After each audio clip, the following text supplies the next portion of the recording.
Hello and welcome. You know what we're up to here? We're trying to find you gals to call in. We need some advice.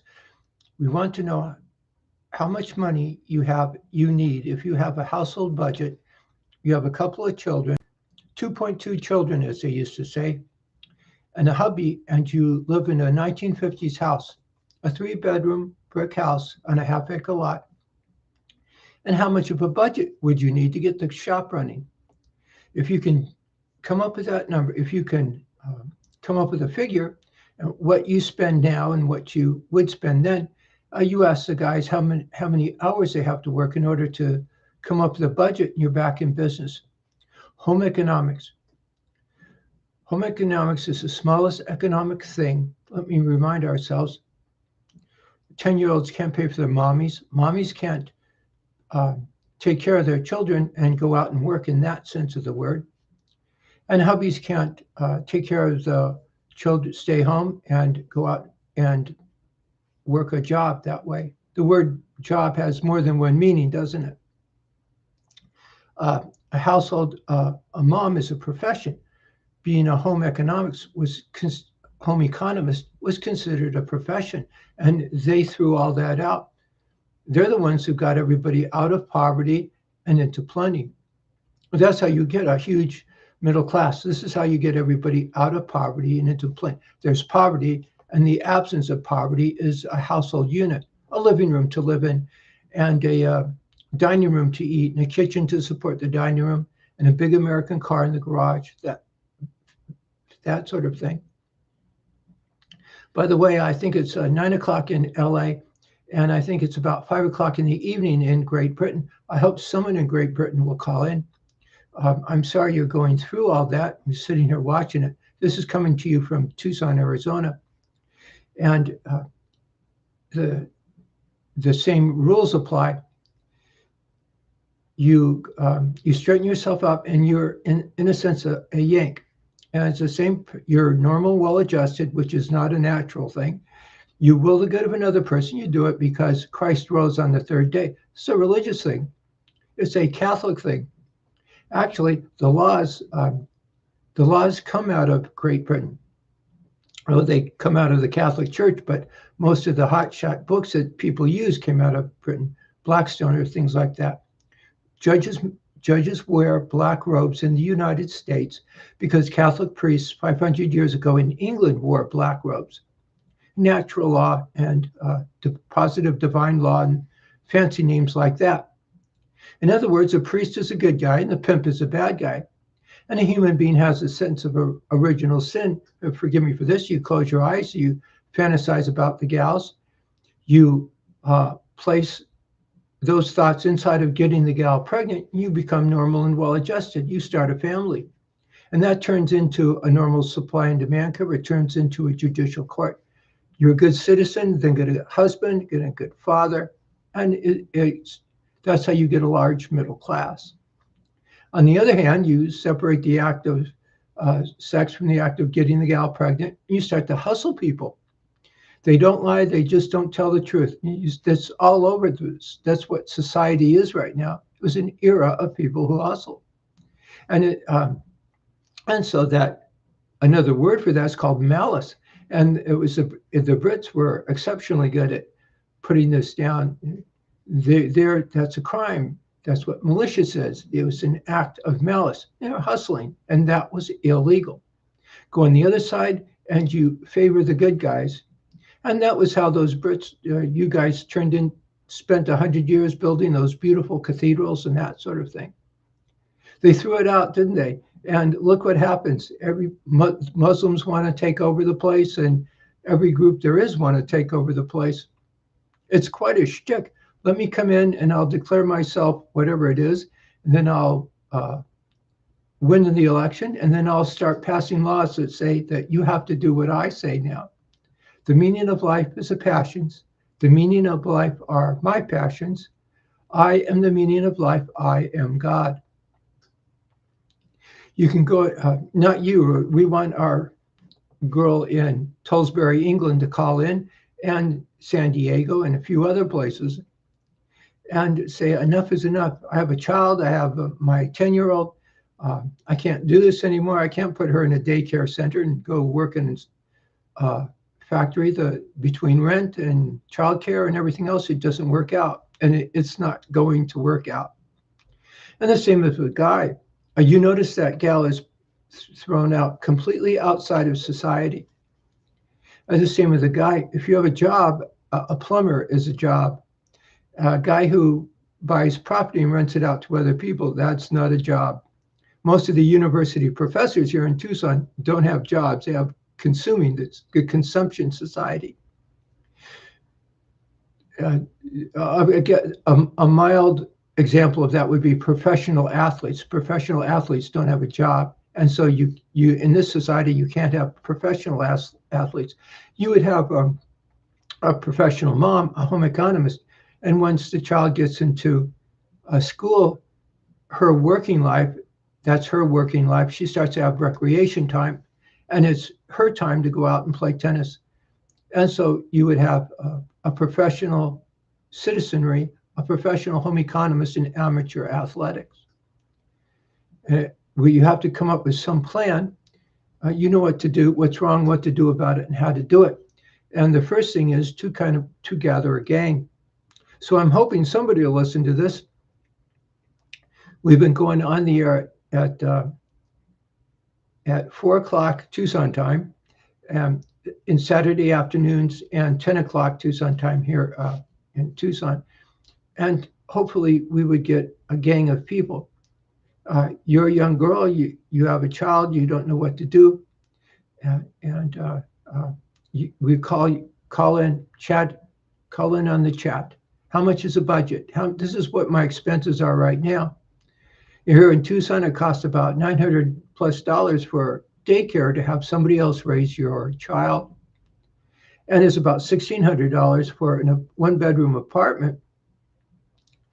And the others, there are cheaper ones, but you wouldn't want a child to live in them. And between health insurance and dental insurance and deductions and car insurance and maintenance, groceries, it goes so far past what you're making, it's silly. And there's a whole group intended to be that way. Believe it or not, the women's liberation movement in the 70s, when all this changed, they insisted to put women back in the workplace. All you have to lose is a kitchen sink.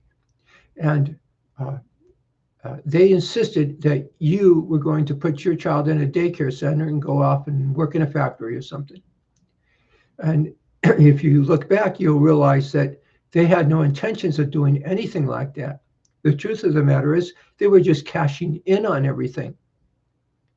And in the 1950s, the communists said they would overthrow the United States using economics. In the 1970s, and there was a huge revolution. There was a profound upheaval in our society. We went from home economics to individual rights.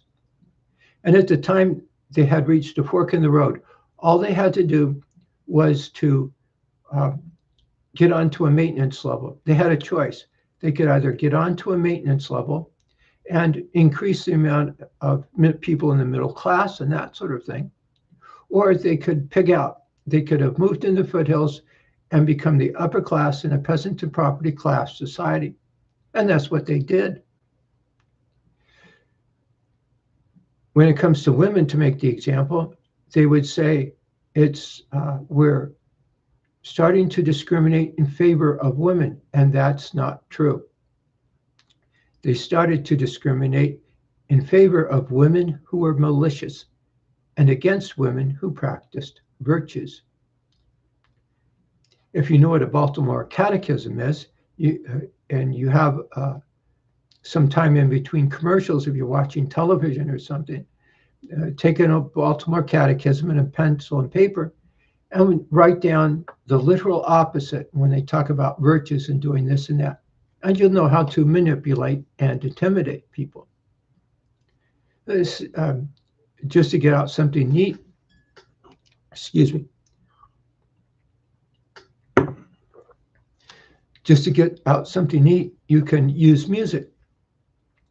In the 1950s, if you listen to music like Doris Day and the Chantels and Patti Page, They Doris Day, you would get married and start a family.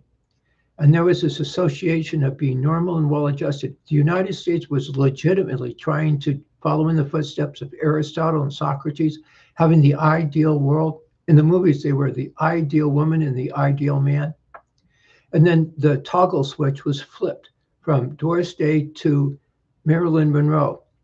And Marilyn Monroe liked you, but there was no child there. You wanted to have sex with her, and there was a slikeness about it, and that's it. And then it Darwinized, didn't it? She turned into Jane Fonda, and Jane Fonda was one of the Wesley and Radcliffe and fancy Eastern schools, and she had sex. You had sex with her, and then did something else. And there's no love. There's no love in Jane Fonda. There's no sense of guilt or love or empathy in Jane Fonda. And that Darwin continued, and it turned into Yoko Ono, if you know who she was. It's hard to put her into words. And then it turned into Billie Jean King, who was an icon of the women's liberation movement. Billie Jean King, if I got the stories right, wanted professional tennis. And if I got the stories right, she was married, but gave up her marriage because she was a lesbian. The obvious scuttlebutt at the time was that they were taking steroids and testosterone and that sort of thing. She would get it from her brother, the baseball player. Somebody will have to fact check to that. But a lot of those gals were. I think there was only 10 of them at the Virginia Slims tennis tournament. And cigarettes, everybody was trying to fight cigarettes. But they were. She was the only one that would accept sponsorship from the cigarettes, so she got all the sponsorship she wanted. She didn't care. And there was the logic of the open era of tennis. And you can see the hustling there, isn't it? They don't lie, they just don't tell the truth. There wasn't the opening era of tennis. They simply pushed out the gal who went back to ask the 10-year-old what he wanted for his birthday. And the moms, the professional ideal society was pushed completely out of the picture. They don't lie, they just don't tell the truth. In other words, they evolved and Darwinized into a bunch of steroid-sucking, cigarette-smoking lesbians who couldn't care less about anybody else. And they cashed in on it all, and it worked. So come on, start calling in, start chatting, please. If you go back to, you can go on the computer and you can type in 1950s housing projects in the United States, and you'll see these clean, beautiful houses. They're as opposed, there's houses here, and then they're as opposed to housing projects and slum or apartments. And notice that these housing projects are sort of down here. And over time, these huge mansions got more expensive and fancier. So now there's $50 million houses in Malibu, and there are abandoned houses in Detroit and things like that. Let's go back over here. Nice and clean and new. We're building the ideal society. And so the citizenry were normal and well adjusted. And that's not a natural thing. You feel like you're getting into character, and you are. You straighten yourself up emotionally, you will the good of another person, and you do it because of that infusion, they would say.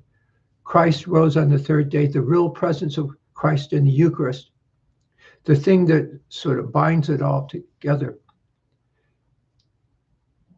An infusion. So you put yourself in those shoes and say, enough is enough here. I need to know how I need this much money to run the budget. I need this much money for groceries, this much money for this and that. And once you have that, whether you're in San Diego or St. Louis or Tollesbury, England, there's the guy. And the hubby goes out to work, and there's a catch. And the catch is the people who do the producing do the consuming. So he he has a job that produces something, maybe working in a furniture factory, and then the young couple ask the young couple what kind of furniture they want. Maybe they want a couch and they want this kind of material on the couch. And all of the farming, all of the mining, all of the furniture is made to put that couch in that house. And so you end up making things for yourself. You produce things for yourself. And that's how you get a huge middle class. That ideal society, that's what the communists say they want, and they don't. That's what the fascists say they want, and they don't. There's home economics. You go out to the side, you start with farming and mining, then above that, manufacturing, then above that, wholesale, retail, and repair, and above that, retirement, education, and recreation. And the doctors and lawyers form a kind of lattice that holds it all together, and it's the priest that causes it to come into being to begin with. This stuff comes out of the Pope and monks and monasteries and that sort of thing. So come on, somebody must be hearing this. It's been a while now, so I guess we'll call it a day and hope that someone hears this and you start passing the word. Enough is enough. I'm a guy, I'm going to be a Catholic in the pews, a Yank, even if you're a British Yank, and out goes the Muslims and out goes the other groups that are a little odd here in the United States. And in goes you. You're a normal, well-adjusted person. And then just like going out into Disneyland, England gets, you build a cottage, British cottage in the beautiful countryside. Or if you're in St. Louis, the architecture is maybe mid-century modern. Or if you're California, it might be surfing-ish or whatever. It might be mid-century modern or some such thing. In Mexico, it might be Spanish architecture. You get the idea. Just like Disneyland. And so we're hoping you'll call in. So straighten yourself up, chin up, stay calm, carry on, that sort of thing, and call in. Pass the word, please. And if you're in San Diego, well, call in and start putting numbers to this. Start speaking up. This is what we're going to do. And once you have those two things, and once you get a gang together, then you can do something about it. Actually doing something about it, or actually applying it, is quite easy. Standing up to people who hustle is a hard thing, isn't it? Well, we shall see you hopefully next week at about 3 o'clock Los Angeles time, and Sunday morning about, 9 o'clock Los Angeles time. And so please pass the word, and I hope you'll call in.